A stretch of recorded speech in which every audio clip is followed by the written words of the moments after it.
Welcome back to Sahajan YouTube channel. So Stellar Blade has been launched on PS5 as of now, and it comes from a small studio and it is funded by Sony. So the publisher is actually Sony, and Shift Up, it's Shift Up second if studio. They had made this game and it is available for PS5 as of now, but it will come to PC later down the year. And it's an action adventure similar in the veins of Dark Souls. It's Souls inspired, but it has its differences.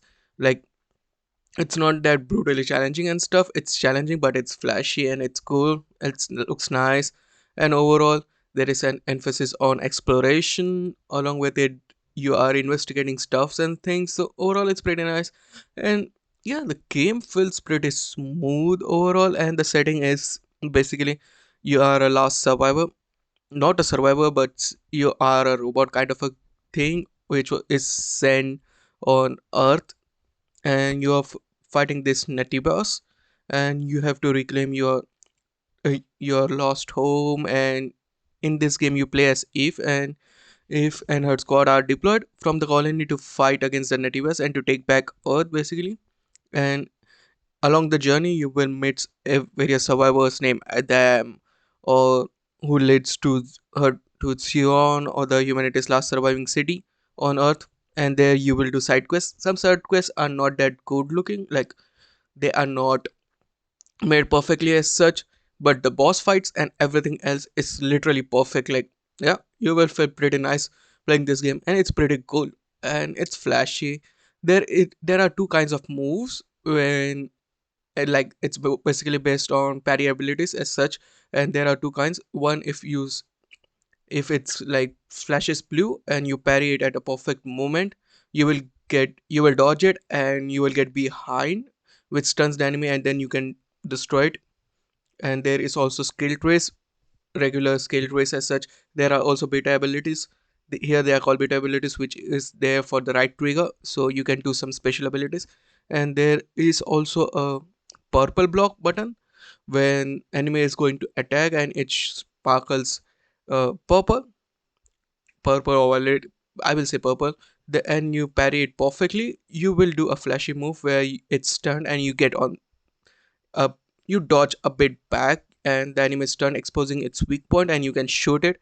Yeah, shooting is a kind of a weird thing because you need to upgrade yourself, you need to unlock that ability. And it's basically a drone for you. Like, it's a drone which follows you, and then when you call upon it, it attaches through your hands, and then you can shoot, you can fire lasers and such. And it looks pretty nice overall. It mostly focuses on perfectly on that cool and flashy moves everywhere, and you will get insanely hooked. The most important thing, it doesn't feel like Dark Souls, because once you get into a rest point where your health and HP is restored, the enemies doesn't spawn, so it's a bit different in that aspect. But overall, it's a pretty nice game. And yeah, I highly recommend it to you if you have PS5, of course. But if not, the thing is, it's coming later down the year to PS, not to PS but PC, so you can play it that way, and I'm waiting for that also.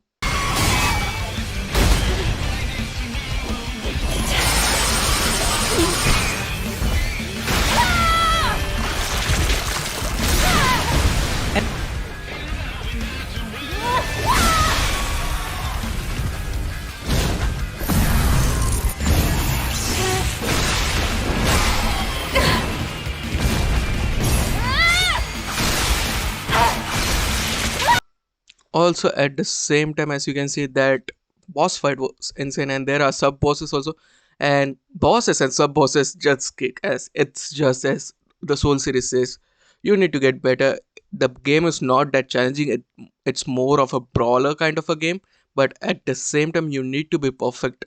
And yeah, it's more like it's a brawler, it's a story game, it's a brawler, but you need to be, you can't take this game lightly. If you take it, you are going to get destroyed basically. And there is no stamina meter as of now, which is interesting to see.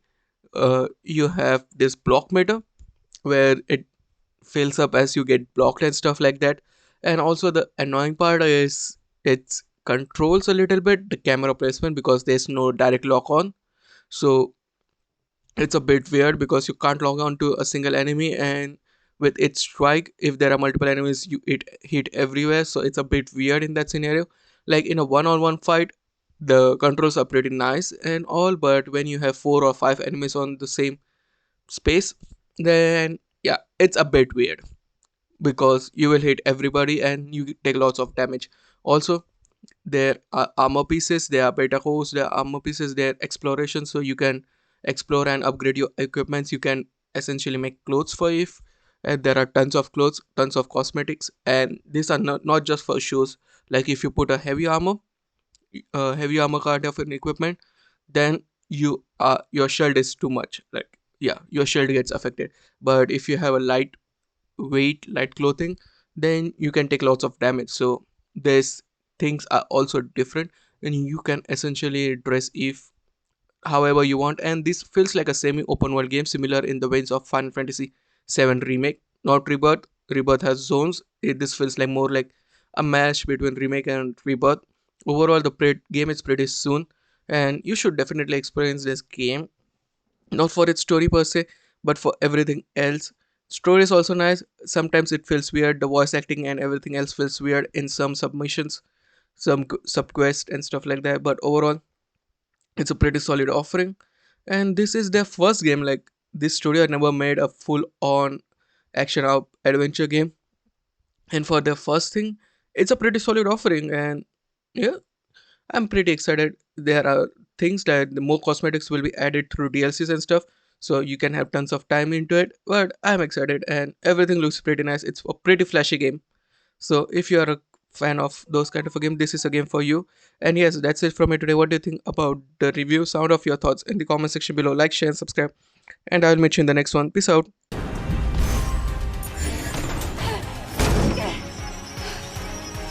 Damn it. Run!